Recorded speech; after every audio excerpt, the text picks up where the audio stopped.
Assalamualaikum warahmatullahi wabarakatuh.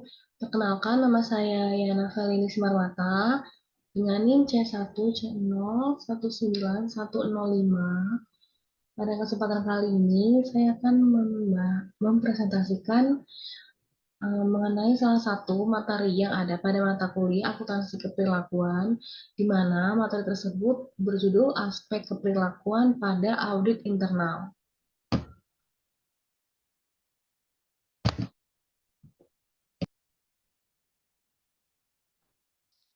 Audit internal. Audit internal adalah suatu aktivitas independen yang memberikan jaminan keyakinan serta konsultasi yang dirancang untuk memberikan suatu nilai tambah serta meningkatkan kegiatan operasi organisasi. Menurut IIA atau Institute of Internal Auditor yang dikutip oleh Boynton dan kawan-kawan, menjelaskan bahwa audit internal adalah aktivitas independen, keyakinan objektif, dan konsultasi yang dirancang untuk menambah nilai dan meningkatkan operasi organisasi. Audit internal ini membantu organisasi mencapai tujuannya dengan melakukan pendekatan sistematis dan disiplin untuk mengevaluasi dan meningkatkan efektivitas manajemen risiko, pengendalian, dan proses tata kelola.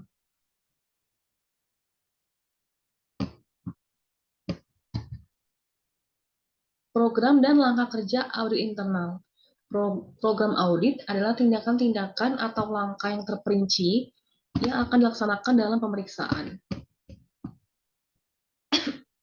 Adapun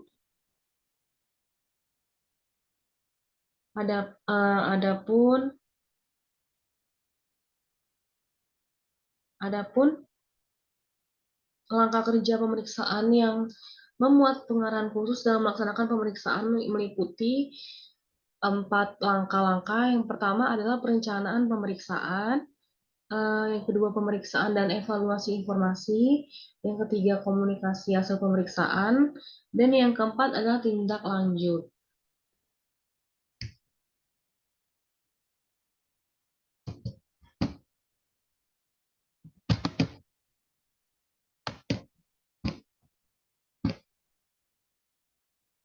Peran auditor internal.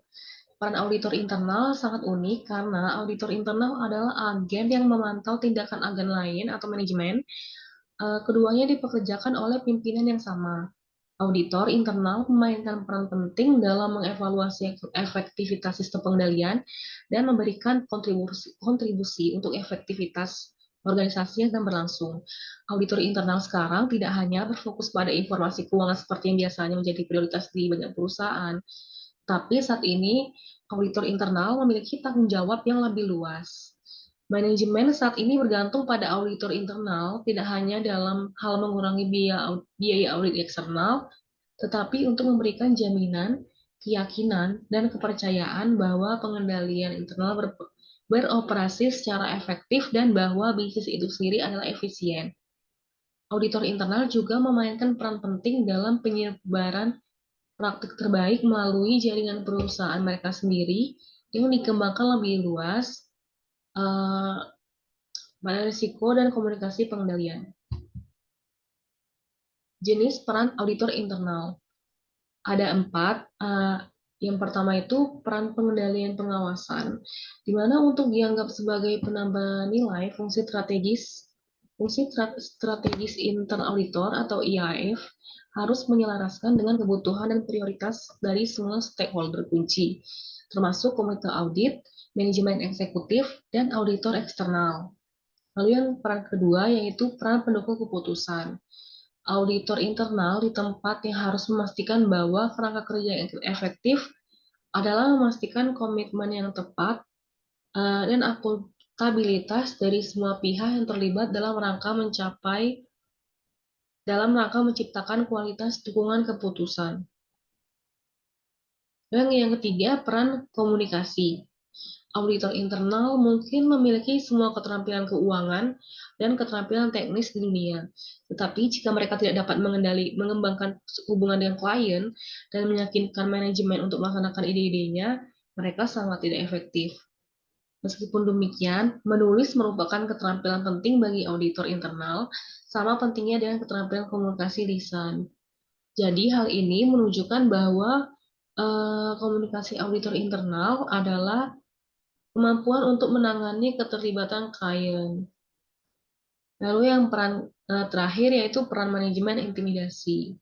Selama auditor internal terlibat dalam audit, keinginan pengendalian preventif bukan merupakan detektif atau pengendalian korektif. Mereka berharap organisasinya tidak terinfeksi oleh praktik intimidasi dan memperkenalkan pencegahan pengendalian untuk mengurangi praktik dalam organisasi yang mereka layani. Memotivasi pihak yang diaudit. Poin yang pertama dalam motivasi pihak yang diaudit ini adalah kebutuhan menjadi bagian dari organisasi. Para auditor diminta untuk mendekati pihak-pihak yang diaudit dalam bahasa yang memperkuat kebutuhan ini dan potensi penyelesaian serta dengan mempercayai pihak yang diaudit untuk membantu atau mengambil bagian atas pencapaian tujuan dari pekerjaan audit sekarang. Yang kedua, menghormati diri sendiri dan orang lain. Aspek terpenting di sini adalah bahwa auditor mengidentifikasi tindakan-tindakan pihak yang diaudit secara langsung sebagai bagian dari usaha audit. Pihak yang diaudit biasanya akan menerima rasa hormat dan respons manajemen melalui penerapan audit, yang merupakan bagian dari manajemen yang berpengaruh dalam melakukan perbaikan operasi manajemen. Kemudian yang ketiga yaitu hubungan dengan gaya manajemen. Ada 4 gaya manajemen. Yang pertama yaitu gaya mengarahkan. Pemimpin memberikan instruksi spesifik dan mengawasi penyelesaian pekerjaan tugas dari dekat. Lalu yang kedua adalah gaya melatih.